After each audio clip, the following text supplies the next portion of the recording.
Welcome to Pink Popcorn Reviews.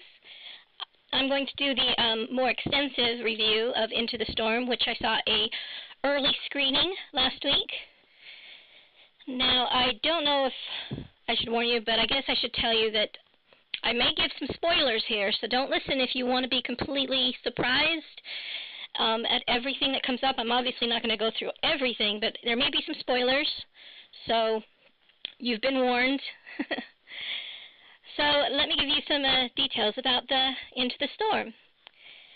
Now, it starts out with some teenagers just having some fun, and suddenly something goes wrong, and the teenagers make a dumb mistake in how to react to it, and it kind of sets up the whole movie to give you the idea that this is going to be man against nature, and man tends to lose. But what's funny about man is he thinks he can win. Man thinks he can win against nature, and then he doesn't. He loses every time. So this story, basically, I think is no surprise, is about a storm, a tornado, a big one. And what we have is that first beginning to give you like a little hint of what's coming. Then we move into a family line story, and this family is involved with a graduation ceremony. The boy has an interaction, a romantic interaction, and then there's also this other second story where you have the storm hunters, and you have two storm hunters. You've got the military vehicle style storm hunters that have been created by the government and has been sent out to go get pictures of the storm, and their job is to get into the eye of the storm, and they've got this fancy, heavy truck, vehicle, I don't know what you want to call it, that they think can weather any tornado, so they can get into the eye of the storm. And then you have these two goofballs who want to make a YouTube video of a storm. So they're both storm chasers on two very different sides of the coin here, two different sides of life.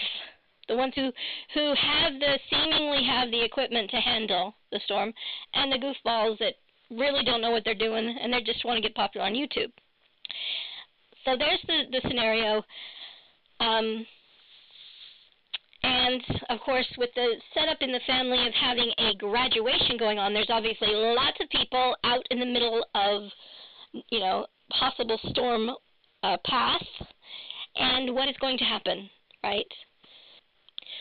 So although there's these people in this story, they're very simplified human characters for the most part, almost caricatures. I did like the female character in the militarized storm tracking vehicle. She was the one person who knew what was going to happen, and nobody believed her. Who tried to tell people who knew there was a storm coming, and the people didn't believe her.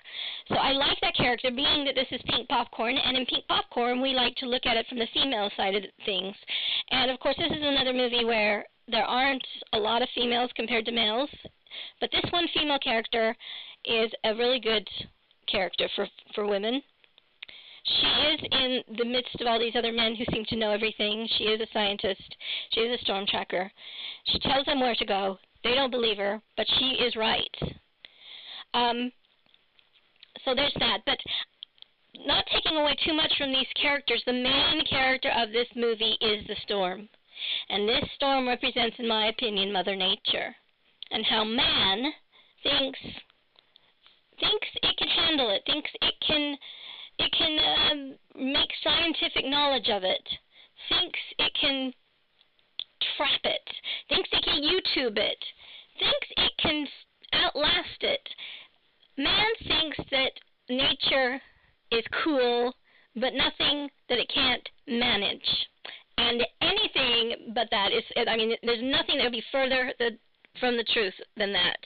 Because, Mother Nature can be a bitch to man. And man needs to humble himself to that fact, that it will do what it wants to do, and doesn't really care too much about the human beings, any more than it cares about the tree, any more than it cares about this or that.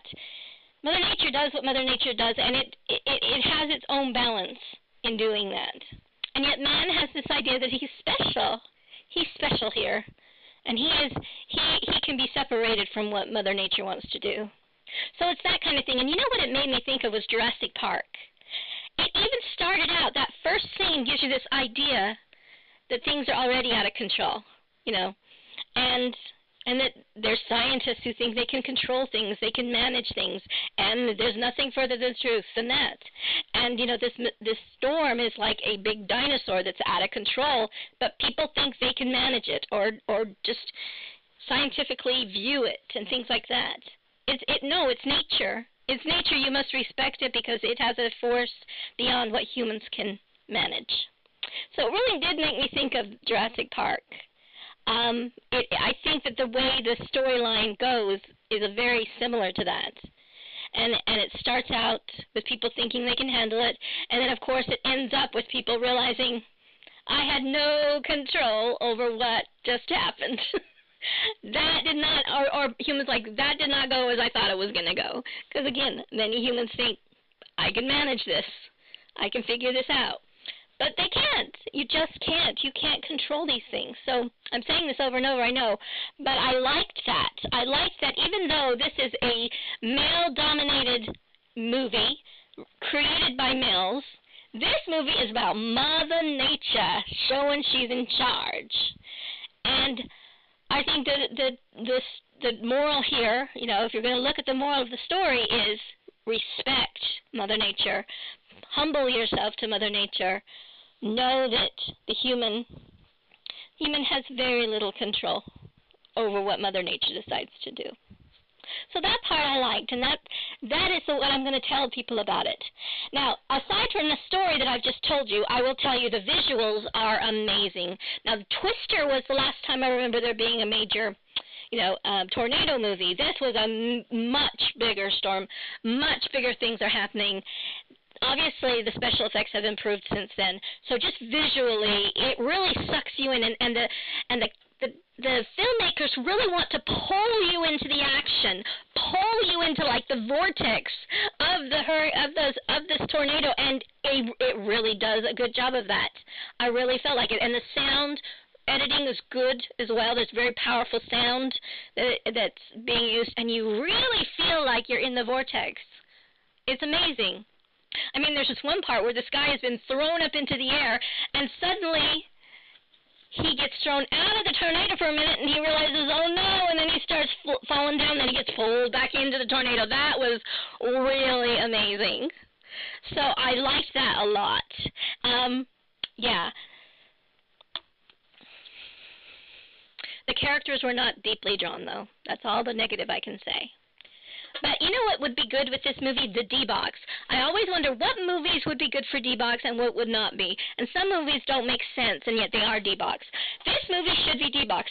I haven't checked to see if they are yet. You know what? I'm going to take a second and see if in my local theater they're going to be used for the D-Box. Now, those who don't know what D-Box is where you sit, the seat moves while you watch the movie. You know, and this would be a perfect one to give you that, because it feels like a thrill ride. It feels like an amusement park ride called the Superstorm ride. So I'm going to check, and I'm going to come back and let you know, okay? Just a sec. Okay, I just checked, and my local theater, unfortunately, is not showing it in D-Box. Guardians of the Galaxy is getting D-Box where I'm living.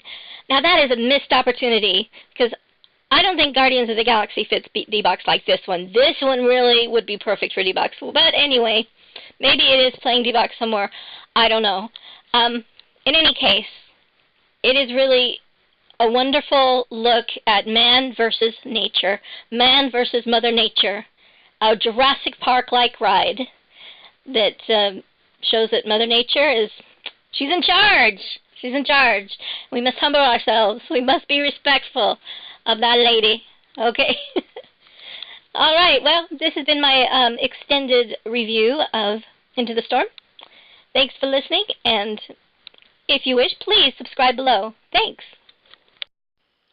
It's Peen Popcorn. Woo!